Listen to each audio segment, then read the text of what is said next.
19 years ago, 2000, late 2000, early 2001, I was pregnant with my first child. And back then I was a SQL Server database programmer, if you know what that is. I was not a doula, I was not a childbirth educator. And I want to spend this video sharing some tips that I would give my formerly pregnant self.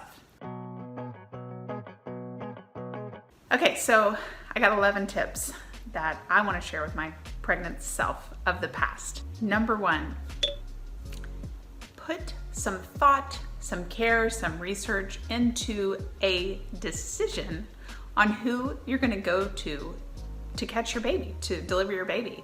You know, you are going to think that you have to stay with the same practice that you've been going to for your annual exams, for your pap smears, and you are just gonna figure that that is the best way to go since that's someone that you know. But what you should do is really think about those people in regards to childbirth. Are they the right match for you? Do they have a good reputation? Do they all align with what your thoughts are about childbirth? And maybe you want to consider a midwife and research that a little bit so that you feel comfortable knowing who is actually going to take care of you when you are having a baby. Number two, you're going to be excited when you find out you're pregnant. And I know that one of the first things is rushing out to the bookstore to get some information and find out more about pregnancy, about birth.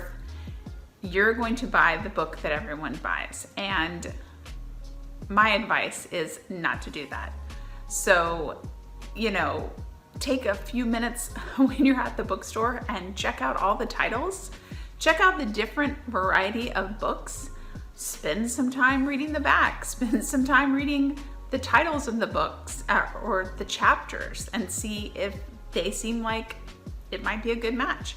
Just because everyone buys one book doesn't mean it's right for you, because that book could very well cause fear and anxiety and make you feel like, you know, you can't do anything when you're pregnant, and probably won't set you up for the best birth education.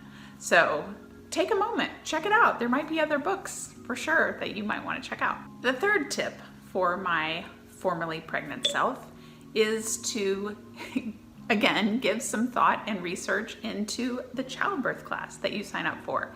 You don't have to sign up for the class that is given at the hospital if it's not something that seems like it's going to meet your needs. If it's not taught by a certified childbirth educator, if it's taught by a labor and delivery nurse that maybe doesn't have any skills in teaching childbirth or doesn't teach anything besides sort of hospital policy. So look around, because there are other options out there for childbirth education that might do a better job at preparing you and making you think about your options for childbirth. So during pregnancy, you're going to hear from people about how you should give birth. So it might be coworkers, it might be family, it could be friends, people you know, people you barely know that just want to share their tips with you.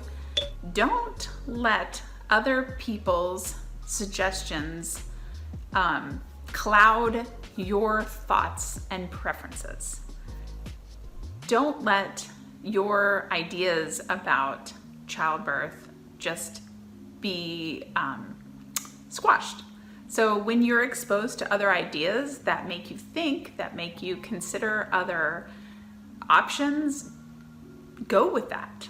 Explore those ideas. Think about those different methods and those different interests, because you might find that the advice from other people just don't work for you. So, you know, be true to yourself and be true to what feels right, and don't let other people persuade you or don't accept their opinions as your own. So laboring at home is a wonderful thing. When labor starts, when your water breaks, you don't have to rush out to the hospital. You can actually spend some time in the comfort of your own home in labor. And it's not something that is a panic. The first time that you give birth, you can spend some time in the comfort of your own home, and being there for labor is a great idea. And make sure that you clue in Rob about it too, so that he knows that it's important that you can labor at home safely and you don't have to rush out to the hospital. So for laboring, think about how you cope now with stressful situations, painful situations. What are some of the ways that you cope now? And then take those and use them for birth. Use them for when you're laboring. So you love baths, you love showers. So think about how you can use those in labor to provide comfort. You love music. Music makes you happy. So think about creating a playlist.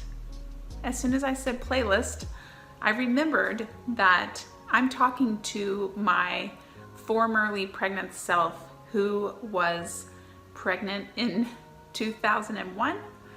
So playlists don't have any meaning. So instead of playlists, bring CDs to the hospital with you and a little mini box to play them on to bring you comfort in labor. Or I guess you could make a mixtape. The iPod wasn't even introduced until my second pregnancy of 2003. So yeah, maybe you put your disc in a Discman to bring comfort and music. So use ways that are comfortable to you now. Coping strategies, use them in labor too. When you get to the hospital, get out of the bed as soon as you can. You are not stuck in the bed just because your nurse put you in bed for the monitoring. You can get up, you can walk around, and you can get up and walk around more than just walking to the bathroom. You can actually move around the room. That is something that people do in labor, and you should take advantage of it. Talk to the person who is going to be delivering the baby about your desire to avoid an episiotomy.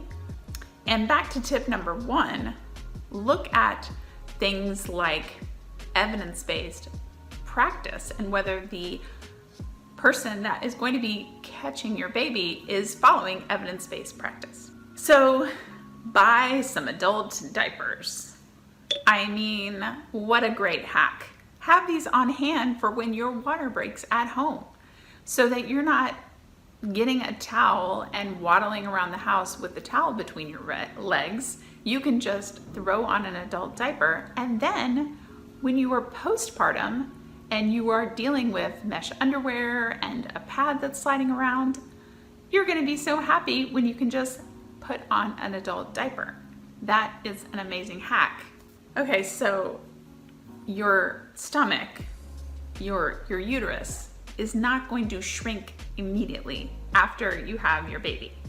So bring some maternity clothes that you were wearing right up until you gave birth. So stretchy, big maternity clothes so that they are definitely gonna fit on your ride home.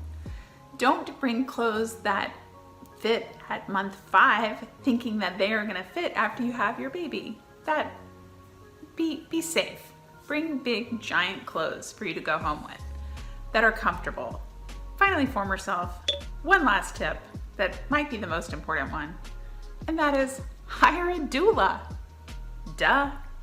Do I even have to explain? I don't have to. It's like super important. Okay guys, 2 more great videos to share with you. Check them out here and I'll see you next time. Bye.